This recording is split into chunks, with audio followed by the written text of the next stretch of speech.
রাত 11টার সময় সঙ্গে আছি আমি সজল মিত্র রিচার্ড। বাংলাদেশের জলসীমা থেকে দুটি বোট সহ ৭৯ নাবিককে জিম্মি করার ৩ দিন পর শিকার ভারতের। আসামির মতো ছবি প্রকাশ, দ্রুত ফিরিয়ে আনার দাবি স্বজনদের। মুক্তিযোদ্ধা না হয়েও সুবিধা নেওয়া জাতিসংঘে প্রতারণা, ভুয়া সনদধারীরা স্বেচ্ছায় তালিকা থেকে না সরলে সাজা, চাকরি থেকে অব্যাহতি সহ ব্যবস্থার হুঁশিয়ারি উপদেষ্টার। তরুণদের বাদ দিয়ে ক্ষমতায় যাওয়ার চেষ্টা ভুল ভাবনা বললেন হাসনাত। দ্রুত নির্বাচন দাবি জামায়াতের। আগের ভোট থেকে কমিশনকে শিক্ষা নেয়ার পরামর্শ উপদেষ্টার। পার্বত্য জনগোষ্ঠীর সমস্যা থাকলেও সমাধানযোগ্য বললেন প্রধান উপদেষ্টা। সমতলের সঙ্গে ভেদাভেদ দূর করার তাগিদ।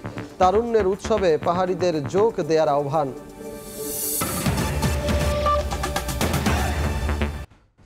তরুণদের বাদ দিয়ে কেউ ক্ষমতায় যাওয়ার চেষ্টা করলে ভুল করবে।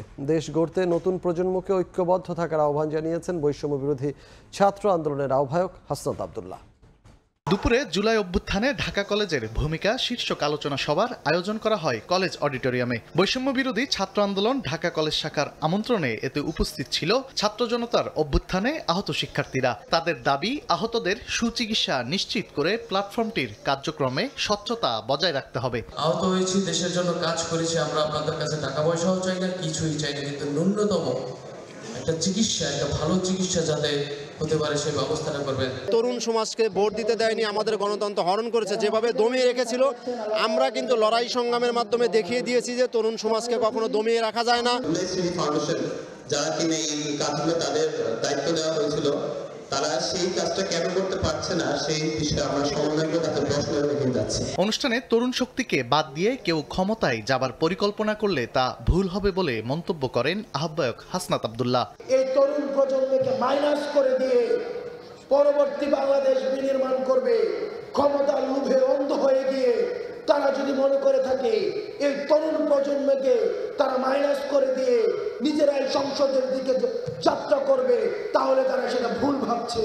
বর্তমানকে যথাযথভাবে কাজে লাগিয়ে সবার ভবিষ্যৎ নিরাপদ করতে আহ্বান জানান বৈষম্য বিরোধী আন্দোলনের এই সমন্বয়ক। আমাদের দায়বদ্ধতা রয়েছে। তানভীর হাসান মেঘ, সময় সংবাদ, ঢাকা।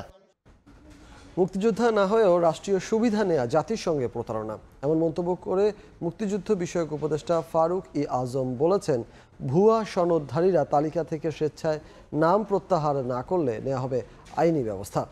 চাকরি থেকে অব্যাহতি সহ শাস্তির হুঁশিয়ারিও তার। মন্ত্রণালয়ে সংবাদ সম্মেলনে শহীদ বুদ্ধিজীবী দিবস ও মহান বিজয় দিবসে সরকারের প্রস্তুতিও তুলে ধরেন উপদেষ্টা। স্বাধীনতার 53 বছরেও চূড়ান্ত হয়নি বীর মুক্তিযোদ্ধাদের তালিকা।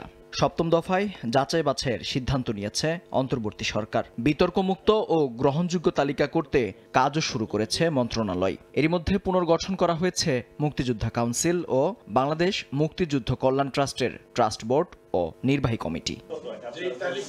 বিষয়টি নিয়ে বুধবার আনুষ্ঠানিক সংবাদ সম্মেলনে আসেন মুক্তিযুদ্ধ বিষয়ক মন্ত্রণালয়ের উপদেষ্টা ফারুক ই আজম। মুক্তিযোদ্ধা না হয়েও সুবিধা নেয়া জাতির সঙ্গে প্রতারণা উল্লেখ করে তিনি জানান, ভুয়া মুক্তিযোদ্ধাদের শনাক্তের কাজ চলছে। ভুয়া মুক্তিযোদ্ধাদের কেউ যদি স্বেচ্ছায় নাম প্রত্যাহার করে তবে সরকার ক্ষমার দৃষ্টিতে দেখবে। তবে মন্ত্রণালয় খুঁজে বের করলে প্রতারণার দায়ে কঠোর শাস্তির হুঁশিয়ারি দেন তিনি। ও মুক্তিযোদ্ধা যারা এইভাবে মুক্তিযোদ্ধা হয়ে এসছেন তারা যেন স্বেচ্ছায় এখান থেকে চলে যান, স্বেচ্ছায় যেন চলে যান। সেই কারণে যদি যায় তাহলে হয়তো তারা সাধারণ ক্ষমাও পাইতে পারে। নানানভাবে সার্টিফিকেট ইত্যাদি সংগ্রহ করে মুক্তিযোদ্ধা সন্তান হিসেবে চাকরি নিয়েছেন এবং সুবিধা নিয়েছেন। মিথ্যা তথ্য দিয়ে উনি চাকরি নিয়েছেন, সে চাকরি থেকেও তো ওনাকে যাইতে হবে। আসন্ন শহীদ বুদ্ধিজীবী দিবস ও মহান বিজয় দিবসের প্রস্তুতি নিয়েও কথা বলেন ফারুক ই আজম। প্রতি বছরের মতো এবারও সর্বোচ্চ মর্যাদা দিয়ে দিবস দুটি উদযাপনের কথা জানান তিনি। মহান বিজয় দিবস 2024 যথাযথ মর্যাদায় উদযাপনের লক্ষ্যে জাতীয় পর্যায়ে ব্যাপক কর্মসূচি গ্রহণ করা হয়েছে। দিবসগুলোতে বঙ্গভবনের পাশাপাশি সারা দেশের মহানগর, জেলা, উপজেলাতে মুক্তিযোদ্ধা ও শহীদ পরিবারের সদস্যদের সংবর্ধনা দেওয়ার কথাও জানিয়েছে মন্ত্রণালয়। এখানে মুক্তিযোদ্ধা হিসাবে মেহেদী হাসান, সময় সংবাদ, ঢাকা। গুণগত মানের নিশ্চয়তা, it's all about stainless style. প্রাকৃতিকভাবে সমৃদ্ধ পার্বত্য অঞ্চলকে শিক্ষা, প্রযুক্তি, অর্থনৈতিকভাবে এগিয়ে নেওয়ার তাগিদ দিয়েছেন প্রধান উপদেষ্টা ডক্টর মোহাম্মদ ইউনূস। পাহাড়ে জনগোষ্ঠীর মধ্যে কিছু সমস্যা থাকলেও তা সমাধানযোগ্য বলেছেন তিনি। সমতলের সঙ্গে ভেদাভেদ দূর করার আহ্বান জানিয়েছেন ডক্টর ইউনূস। জানুয়ারিতে তারুণ্যের উৎসবে পাহাড়ের আদিবাসীদেরও সামিল হওয়ার আহ্বান জানান প্রধান উপদেষ্টা। পার্বত্য জেলা পরিষদের চেয়ারম্যান ও সদস্যদের জন্য আয়োজন করা হলো জেলা পরিষদ ব্যবস্থাপনা বিষয়ক প্রশিক্ষণ কর্মসূচি। বুধবার রাজধানীতে পার্বত্য চট্টগ্রাম কমপ্লেক্সে আয়োজিত অনুষ্ঠানে ভার্চুয়ালি যুক্ত হন অন্তর্বর্তী সরকারের প্রধান উপদেষ্টা ডক্টর মোহাম্মদ ইউনূস।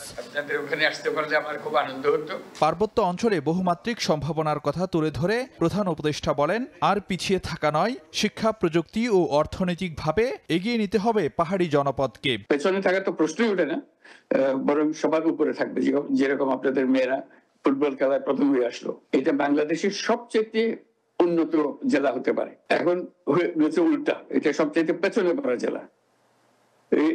এটা কোনো রকমের গ্রহণযোগ্য না। পাহাড়ের বাসিন্দাদের বিভিন্ন সমস্যা থাকলেও তা দূর করা সম্ভব বলে মনে করেন প্রধান উপদেষ্টা। পারস্পরিক শ্রদ্ধাবোধের উপর জোর দিয়ে ডক্টর ইউনূসের আশাবাদ, বিশ্ব নাগরিক হিসেবে গড়ে উঠবেন পার্বত্য এলাকার তরুণরা। আমরা শুধু আমাদের নিজেদের এলাকা পরিবর্তন করব না, সারা বিশ্বকে আমরা পরিবর্তন করব। ওইখানে বসে আমরা পরিবর্তন করব। এত রকমের ক্ষুদ্র নৃগোষ্ঠী এখানে আছে, সবাই মিলেমিশে আছে। মিলেমিশে থাকতে হলে সমস্যাও হয়, সমস্যাগুলো আছে, কিন্তু সমস্যাগুলো সমাধানযোগ্য। আপনার পরস্পরের প্রতি যদি ভালোবাসা, পরস্পরের প্রতি যদি শ্রদ্ধাবোধ না থাকে, চুক্তির বান্ধনে আর কিভাবে আপনাকে বাঁধা যাবে না। কাজে ওই ভালোবাসা, পরস্পরের প্রতি শ্রদ্ধাবোধ, এটা আমাদের নিয়ে আসতে হবে। সেটি আমাদের এই সুযোগটা আমাদের করে দিতে হবে। জানুয়ারিতে তারুণ্যের উৎসবে সমতলের পাশাপাশি পাহাড়ের অধিবাসীদেরও সামিল হওয়ার আহ্বান জানান ডক্টর ইউনূস। এবার যেন দেখি এই পার্বত্য জেলাগুলোই সবচেয়ে উপরের স্থানে চলে গেছে। ফারুক ভিয়া, রবিন, সময় সংবাদ, ঢাকা। আগামী 15 ডিসেম্বর থেকে প্রবাসীদের এমআরপি পাসপোর্ট দেওয়া শুরু হবে বলে জানিয়েছেন আইন উপদেষ্টা ডক্টর আসিফ নজরুল। শুরুতে সৌদি আরব ও মালয়েশিয়ায় গমনেচ্ছুদের অগ্রাধিকার দেয়া হবে বলেও জানান তিনি। বুধবার ফেসবুকে দেয়া এক ভিডিও বার্তায় একথা বলেন আইন উপদেষ্টা। এই 15 ডিসেম্বর থেকে আপনারা এমআইপি পাসপোর্ট পাওয়া শুরু করবেন এবং পরবর্তী 3 সপ্তাহ থেকে 4 সপ্তাহের মধ্যে প্রত্যেকে যারা আবেদন করেছেন এমআরপি পাসপোর্ট পেয়ে যাবেন। তো প্রথম প্রায়োরিটি দেওয়া হচ্ছে সৌদি আরবে এবং মালয়েশিয়াতে আমাদের যে ভাই বোনরা আছেন ওনাদেরকে, এবং এরপর আপনার যেই সমস্ত কান্ট্রিতে ডিমান্ড বেশি তাদের ক্ষেত্রে একটু প্রায়োরিটি দিয়ে এই সমস্যাটা 3 থেকে 4 সপ্তাহের মধ্যে সমাধান করা হবে। ইনশাআল্লাহ আগামী 2-3 বছরে এই সমস্যা আর কখনো হবে না। আর ই পাসপোর্টের ক্ষেত্রে আপনাদের সহযোগিতা করার জন্য আমাদের ডিসিশন হয়েছে যে এখান থেকে দরকার হলে টিম যাবে। বৈশ্বিক সংকটের পাশাপাশি দেশের রাজনৈতিক অস্থিরতা সত্ত্বেও কন্টেইনার এবং কার্গো হ্যান্ডেলিংয়ে রেকর্ড গড়তে যাচ্ছে চট্টগ্রাম বন্দর। বছরের শেষ প্রান্তে এলসি খোলার বিধি নিষেধে শিথিলতা আরোপ করায় কাঁচামাল আমদানি যেমন বেড়েছে তেমনি বেড়েছে রফতানিও। সাখাওয়াত টিপুর ক্যামেরায় বিস্তারিত জানাচ্ছেন কমল দে। তারপর সেপ্টেম্বরে দেশের বিশাল অংশ ছিল ভয়ঙ্কর বন্যায় বিপর্যস্ত। আর এই 3 মাস দেশের আমদানি রপ্তানি বাণিজ্যের মূল ক্ষেত্র চট্টগ্রাম বন্দর ছিল চরম অচল অবস্থা। ডেলিভারি নেমে এসেছিল শূন্যের কোটায়।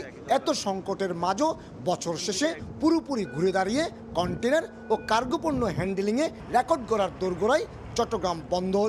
স্টেডি গ্রোথ আমরা দেখতে পাচ্ছি, এটা কন্টেনারের ক্ষেত্রে এবং কার্গোর ক্ষেত্রেও। গত বছর আমাদের কন্টেনার হ্যান্ডলিং হয়েছিল 30 লাখের মতো, এইবার আমরা আশা করছি সেটা 32 লাখ ছাড়িয়ে যাবে। সাম্প্রতিক সময়ে ডলার সংকট কাটায় এলসি খোলার বিধিনিষেধ পর্যায়ক্রমে তুলে নিচ্ছে সরকার, আর তাই বেড়েছে আমদানির পাশাপাশি রপ্তানিও। তবে বেশি পণ্য নিয়ে বড় আকৃতির জাহাজ আসার সংখ্যা বাড়ায় প্রবৃদ্ধি হচ্ছে না জাহাজ আগমনের পরিসংখ্যানে।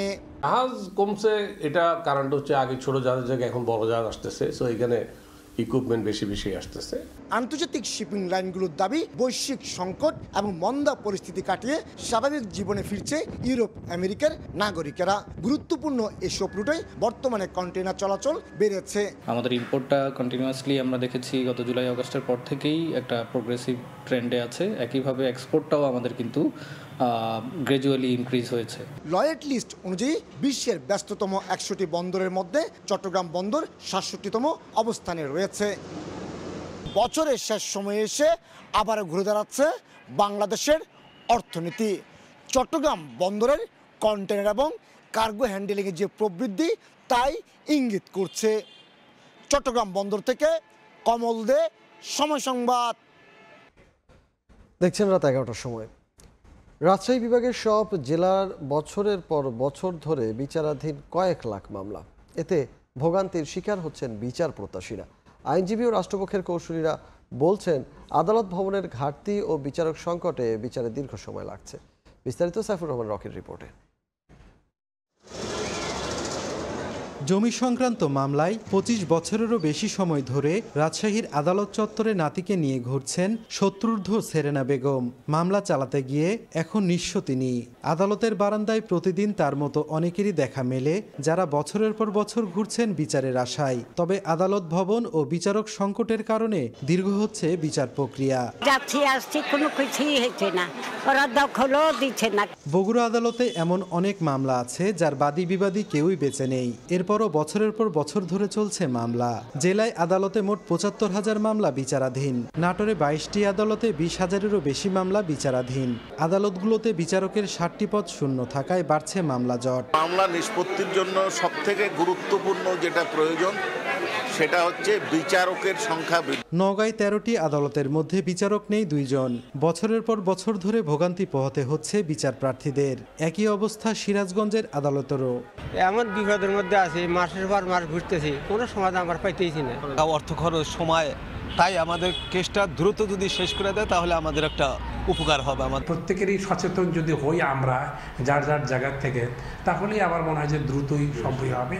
লয়ারের দায়িত্ব আছে। রাজশাহী বিভাগের 8টি জেলায় দেওয়ানি ও ফৌজদারি মিলিয়ে 4.5 লাখেরও বেশি মামলা বিচারাধীন রয়েছে। সাইফুর রহমান রকি, সময় সংবাদ, রাজশাহী।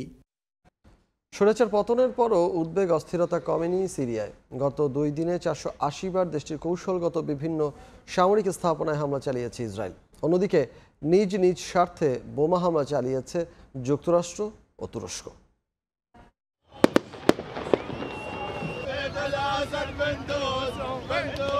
আসাদের শাসনামল থেকে মুক্ত হয়ে টানা তৃতীয় দিনের মতো আনন্দ উদযাপন করেছে সিরিয়ার জনগণ। আনন্দের পাশাপাশি ছিল যুদ্ধ হামলার করুণ ছায়াও। দেশটিতে একদিনে ইসরায়েল, তুরস্ক আর যুক্তরাষ্ট্র নিজ নিজ স্বার্থ মোতাবেক হামলা চালিয়েছে। তেল আবিব সিরিয়ার সামরিক স্থাপনাকে লক্ষ্য করে গেল 2 দিনে 480 বারের মতো হামলা চালিয়েছে। অন্যদিকে মার্কিন সমর্থিত কুর্দি গোষ্ঠীর ঘাঁটিতে হামলা চালিয়েছে তুরস্ক।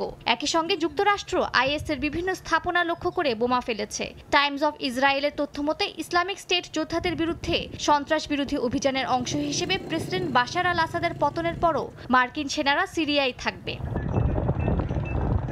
সিরিয়ার অন্তর্বর্তী সরকারের প্রধান হিসেবে মোহাম্মদ আল বশিরকে নিয়োগ দেওয়া হয়েছে। মঙ্গলবার দেশটির রাষ্ট্রীয় এক টেলিভিশনে দেয়া ভাষণে বশির বলেন, 1 মার্চ পর্যন্ত দায়িত্বে থাকবেন তিনি। এর আগে বিদ্রোহী গোষ্ঠী সালভেশন গভর্নমেন্টের প্রধান ছিলেন বশির। বন্দী থাকা স্বজনদের খুঁজতে রাতভর কারাগারের বাইরে অপেক্ষা করছেন হাজারো সিরীয়। তবে নতুন সিরিয়ার নামের সঙ্গে আর যুদ্ধ বিগ্রহ নয়, যুক্ত হবে উন্নয়ন অগ্রগতি। বুধবার এমন আশ্বাস দিয়েছেন বাশার আল আসাদকে উৎখাতে বিদ্রোহী গোষ্ঠীকে প্রতিনিধিত্ব দেয়া মোহাম্মদ আল জোলানি। তিনি জানান, দেশের মানুষ যুদ্ধাবস্থায় জীবনের সঙ্গে লড়াই করে ক্লান্ত হয়ে গেছেন। মালিহা সুরাওয়ার্দী, সময় সংবাদ। এতক্ষণ দেখছিলেন দেশ বিদেশের খবর।